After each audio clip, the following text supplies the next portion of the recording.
رزق کے 16 دروازے، جو ان دروازوں کو پار کر لیتا ہے اس کی ہر حاجات پوری ہوگی، ہر نماز روزہ قبول و مقبول ہوگا اور حج عمرہ کرنے کا موقع ملے گا۔ بسم اللہ الرحمن الرحیم۔ حضرت انس رضی اللہ تعالی عنہ بیان کرتے ہیں کہ رسول اللہ صلی اللہ علیہ وآلہ وسلم کے دور میں 2 بھائی تھے، ان میں سے ایک نبی صلی اللہ علیہ وآلہ وسلم کی خدمت میں حاضر ہوتا تھا جبکہ دوسرا کاروبار کیا کرتا تھا۔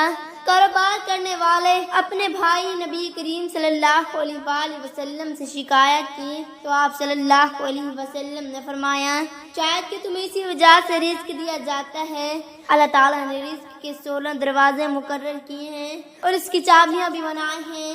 جس نے یہ چابیاں حاصل کر لی وہ کبھی تنگ دست نہیں رہے گا۔ پہلا دروازہ نماز ہے۔ جو لوگ نماز نہیں پڑھتے ان کی رزق سے برکت اٹھا لی جاتی ہے، وہ پیسہ ہونے کے باوجود بھی پریشان رہتے ہیں۔ رسول اللہ صلی اللہ علیہ وسلم نے فرمایا، جس کی نماز اثر جاتی رہی گویا اس کے گھر بار اور مال لٹ گیا۔ دوسرا دروازہ استغفار ہے۔ جو انسان زیادہ سے زیادہ استغفار کرتا ہے، توبہ کرتا ہے، اس کے رزق میں اضافہ ہو جاتا ہے۔ حضرت عبداللہ بن عباس رضی اللہ تعالی عنہ روایت کرتے ہیں کہ رسول اللہ صلی اللہ علیہ وآلہ وسلم نے فرمایا، جس نے استغفار کو لازم کر لیا تو اللہ تعالیٰ اسے ہر غم اور تکلیف سے نجات دے گا اور ہر تنگی سے نکلنے کا راستہ پیدا فرما دے گا۔ ایسی جگہ سے رزق عطا فرمائے گا جہاں سے صبح میں گمان بھی نہ ہوگا۔ تیسرا دروازہ صدقہ ہے۔ اللہ نے فرمایا کہ تم اللہ کی راہ میں جو خرچ کرو گے اللہ اس کا بدلہ دیکھ رہا ہے۔ انسان جتنا دوسروں پر خرچ کرے گا اللہ اسے 10 گنا بڑھا کر دے گا۔ حضرت ابو ہریرہ رضی اللہ تعالی عنہ روایت کرتے ہیں کہ نبی اکرم صلی اللہ علیہ وآلہ حضرت جبرائیل رضی اللہ تعالی عنہ سے فرمایا، اے بلال، خواہش کرو اور عرش والے سے اصلاح کا خوف نہ کرو۔ چوتھا دروازہ تقوی اختیار کرنا۔ جو لوگ گناہوں سے دور رہتے ہیں اللہ ان کے لیے آسمان سے رزق کے دروازے کھول دیتا ہے۔ پانچواں دروازہ قسوت نفلی عبادت ہے۔ جو لوگ زیادہ سے زیادہ نفلی عبادت کرتے ہیں اللہ ان پر تنگ دستی کے دروازے بند کر دیتے ہیں۔ اللہ کہتے ہیں اگر تو عبادت میں کثرت نہیں کرے گا تو میں تجھے دنیا کے کاموں میں الجھا دوں گا۔ لوگ سنتوں اور فرض پر توجہ دیتے ہیں، نفل چھوڑ دیتے ہیں جس سے رزق کی کمی ہوتی ہے۔ چھٹا دروازہ ہے جو عمرہ کی کثرت کرنا۔ حضرت عبداللہ بن مسعود رضی اللہ تعالی عنہ روایت کرتے ہیں کہ رسول اللہ صلی اللہ علیہ وآلہ وسلم نے فرمایا، پدر پہ حج عمرہ کرنا، کیونکہ یہ فقر اور گناہوں کو اس طرح دور کر دیتے ہیں جس طرح بھٹی لوہے، سونے اور چاندی کے میل کچیل کو دور کر دیتی ہے۔ اور حاجی مبرور یعنی حج مقبول کا بدلہ صرف جنت۔ ساتواں دروازہ رشتہ داروں کے ساتھ اچھے سلوک سے پیش آنا، ایسے رشتہ داروں سے بھی ملتے رہنا جو آپ سے قطع تعلق ہوں۔ آٹھواں دروازہ کمزوروں کے ساتھ صلہ رحمی کرنا، غریبوں کے غم بانٹنا، مشکل میں کام آنا اللہ کو بہت پسند ہے۔ نبی کریم صلی اللہ علیہ وسلم نے فرمایا کہ بندوں کو ان کے کمزوروں کی وجہ سے رزق ملتا ہے اور ان کی مدد کی جاتی ہے۔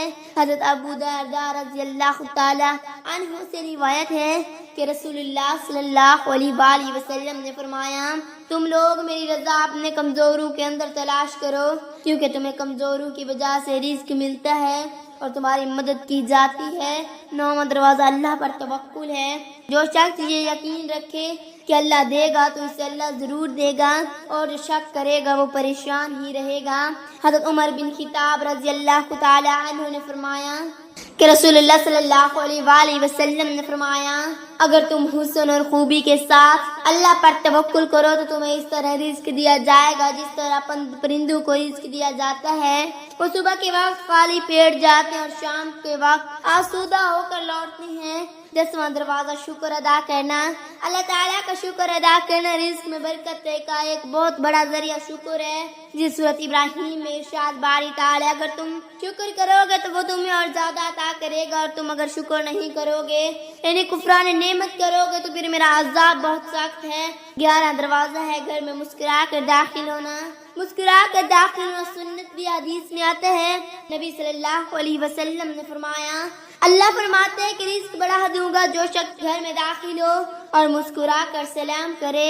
12واں دروازہ گرا پڑا لقمہ کھا لینا۔ حضرت جابر رضی اللہ تعالی عنہ سے روایت ہے کہ کہ نبی کریم صلی اللہ علیہ وآلہ وسلم نے فرمایا جس وقت تمہارا کوئی لقمہ گر پڑے تو اٹھا لو اور جو کچھ اس میں لگا ہو اس کو پھول ڈالو اور پھر اس کو کھا لو اور نہ چھوڑو اس کو شیطان کے لیے۔ فرمایا جو کھانا کھاتے وقت دسترخوان سے گری ہوئی چیز کو کھا لے ہمیشہ رزق کی فراخی میں رہتا ہے۔ 13واں دروازہ ہر وقت باوضو رہنا، جو شخص ہر وقت نیکی کرتے کے ساتھ باوضو رہے تو اس کے رزق میں کمی نہیں ہوتی۔ 14واں دروازہ چاشت کی نماز پڑھنا جس سے رزق میں برکت بڑھتی ہے۔ حدیث میں چاشت کی نماز رزق کو کھینچتی اور تنگ دستی کو دور بھگاتی ہے۔ 15واں دروازہ ہے روزانہ سورۃ واقعہ پڑھنا، اس کے رزق بہت بڑھتا ہے۔ 16واں دروازہ اللہ سے دعا مانگنا، جو شخص جتنا صدقے دل سے اللہ سے دعا مانگتا ہے اللہ اس کو بہت دیتا ہے۔ رسول اللہ صلی اللہ علیہ وآلہ وسلم نے ارشاد فرمایا کہ لا حول ولا قوت الا باللہ 99 بیماریوں سے دوا ہے جن میں سے کم درجے کی بیماری فکر و غم، اور اگر ان کے ساتھ نہ منجا ولا من جا من الہی پڑھ لے تو اللہ تعالیٰ اسے سب پر بلائیں دور فرمائے گا، جن میں سے سب سے کم درجے کی بلا فخر ہے۔ حضرت عائشہ رضی اللہ تعالی عنہا سے روایت ہے کہ سورۃ نصر کے نزول کے بعد نبی کریم صلی اللہ علیہ وآلہ وسلم اپنی ہر نماز کے بعد سبحان اللہم بحمدک اللہم اغفر لی کرتے تھے، اور قرآن پر عمل کرتے ہوئے اپنی رکوع اور سجود میں کثرت سے سبحانک اللہم وبحمدک اللہم اغفر لی اللہ پڑھتے تھے۔ نبی کریم صلی اللہ علیہ وآلہ وسلم نے صرف اس پر ہی اکتفا نہیں کیا بلکہ کثرت کے ساتھ اللہ تعالیٰ سے استغفار کرتے تھے۔ ایک مسجد میں 100 مرتبہ اللہ سے استغفار کرتے، حالانکہ اللہ تعالیٰ نے آپ صلی اللہ علیہ وآلہ وسلم کے اگلے پچھلے تمام گناہوں کو معاف کر دیا تھا، وہ معصوم ان خطا تھے۔ حضرت عبداللہ بن عمر رضی اللہ تعالی عنہ فرماتے ہیں کہ میں نبی کریم صلی اللہ علیہ وآلہ وسلم کو ایک ہی مجلس میں سے 100 مرتبہ استغفر اللہ لا الہ الا اللہ الحی القیوم الہ کہتے ہوئے سنا۔ اس سے معلوم ہوتا ہے کہ نبی کریم صلی اللہ علیہ وآلہ وسلم کس کثرت اور مداوت سے استغفار کیا کرتے تھے۔ حضرت عائشہ رضی اللہ تعالی عنہ سے روایت ہے کہ جب نبی کریم صلی اللہ علیہ وآلہ وسلم کے وصال کا وقت قریب آیا تو آپ صلی اللہ علیہ وآلہ وسلم نے اپنی کمر سے ٹیک لگائی ہی تھی اور یہ کہہ رہے تھے یا اللہ ہم سب کی بخشش فرما، یا اللہ ہم سب کی بخشش فرما، یا اللہ ہم سب کی بخشش فرما، آمین۔ ناظرین کمنٹ باکس میں اللہ تعالیٰ کے 99 ناموں میں سے ایک نام ضرور ٹائپ کریں، شکریہ۔